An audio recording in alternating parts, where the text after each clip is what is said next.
Hello YouTube. This will be my first video response on here, and it is a response to 263 Kid, who asked the question of why Zimbabweans still adhere to Christian culture ever so much, and she really did extend the question more or less to Africa. Why is it that we accept this religion that was really thrust upon us by these Europeans? And she went on to make a very valid point that, why is it that we believe that this God who supposedly exists can only reveal himself in only one context, and this context is through one random Jewish man who is actually very much divorced from me as a Zimbabwean. For example, you can imagine, I don't know, Mbuya Nehanda in Harare, or Mzilikazi, or King Shaka, or whoever it may be. And you look at these people and you compare them to the situation of Christ, and you see that Mzilikazi, for example, would have been completely divorced from Christ. Like, what connection do they have culturally, and how do they have any sort of cultural understanding? Therefore, the logic that 263 Kid had is that maybe this God revealed himself to Mzilikazi, revealed himself to Mbuya Nehanda, went on to reveal himself to the Egyptians in Egypt, then went on to reveal himself to the British barbarians in Europe. And I think this is a very valid point. And before I begin with this video, I'm just going to say why I thought I should respond to it, to 263 Kid's views. I think they do resonate with the general trend or the precept that I have in my videos, and it is simply this thing where I'm investigating why Zimbabweans, especially as a country, are very much self-hating. If you've ever sat in a discussion with a Zimbabwean, you could see a Zimbabwean surrounded by 10 British people, or 10 Americans, or Chinese people. And the Americans are very much talking to exonerate their country, or the Zambians are talking to exonerate their country. Whereas if you look at Zimbabweans, you see the very first word that comes out of their mouth is negativity, when in actual fact there's so many positive things that happen in Zimbabwe we never actually take note of them. And I remember I was in a forum the other day, and it was Independence Day, and people were beginning to question even the very established fact that it was actually Africans of the Shona tribe who built Great Zimbabwe. And I could see the Zimbabweans sitting there, and they were fervently trying to dispute that Great Zimbabwe was actually African built, even though every scientific journal in the world confirms this. And moving on, some Zimbabweans claiming that Ian Smith was a better president than Mugabe, and therefore we would rather go back to the apartheid era than live in a freer Zimbabwe.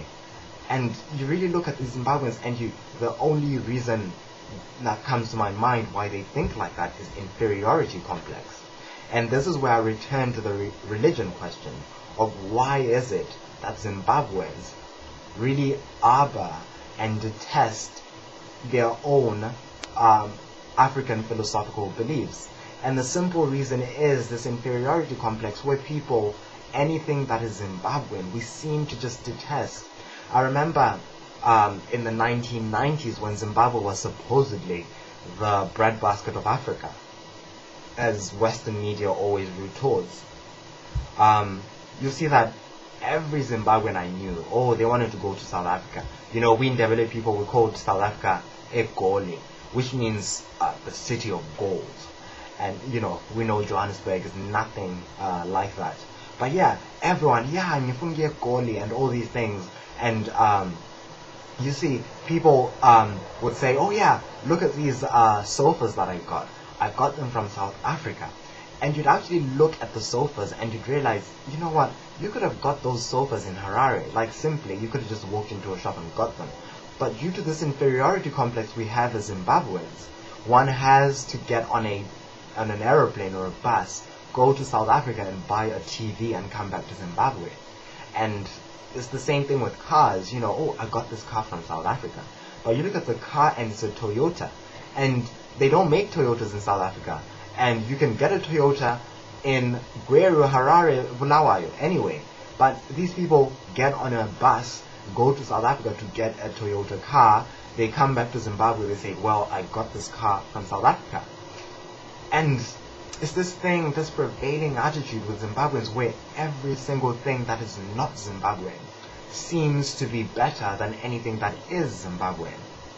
And this really resonates with the question on religion that, 263 Kid made a very good point that even before the Europeans came to Zimbabwe, we already believed in a single God. This one omniscient, omnipotent, omnibenevolent God. All these traits. And when Europe was still, languishing in the Dark Ages, we already believed these beliefs.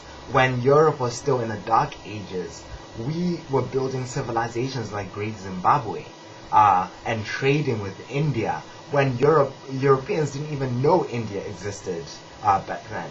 And you look at all these things and you realize that, okay, when the Europeans came to Africa with this Christian religion, Africans really, they were really anti this Christian philosophy, and rightfully so. But with the gun and the economy and the land and all these different resources, the white man really did control the African, and therefore we really had no choice but to accept their religion. With some Africans, they accepted the religion because they believed it was right, and good for them. But when we look at Zimbabwe today, or at least we look at Zimbabweans in the diaspora today, we realize that, wait a minute, this religion that we have is really a religion based on so many assumptions. This is the thing that I realized. And these are, I'd say, 5 assumptions. The first assumption being, one has to assume that there is a God. Number 2, one has to assume that this God actually created us and we don't exist independently from that God, e.g., we didn't evolve. And another question is then, assumption is, this God still actually cares for us and he actually still communicates with us. And then the fourth assumption is that this God communicates with us using the Bible. And therefore, if he uses the Bible to communicate with us, and therefore the Bible is the truth, henceforth, the last assumption would be Christianity is the only way. And yes, looking at all these assumptions, you see that it is superfluous for one to come to a conclusion that Jesus is God. It is a respectable conclusion, but it is superfluous to come to that conclusion, and for you to shun every other religion on earth. And therefore my question to Zimbabweans would be, what is so inferior about your beliefs? Why is it so inferior to believe that you can pray to the spirits and the spirits can bring you rain, good crop yields, or maybe bring it to a contemporary sense? Why is it so inferior that you can pray to your ancestors and your ancestor can, grant you an iPod? Take it into your contemporary context. Why is it so inferior that I can pray to my ancestors and have a new car? Why is it so inferior to listen to Thomas Mafumo, these people who sing about the spirits and the chimurenga and all these different... Why is it so inferior? This is the question Zimbabweans need to ask themselves.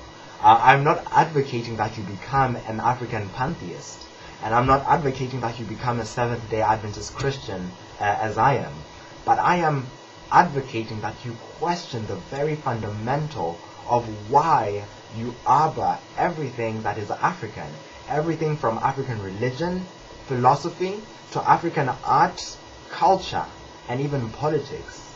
So yeah, think about it.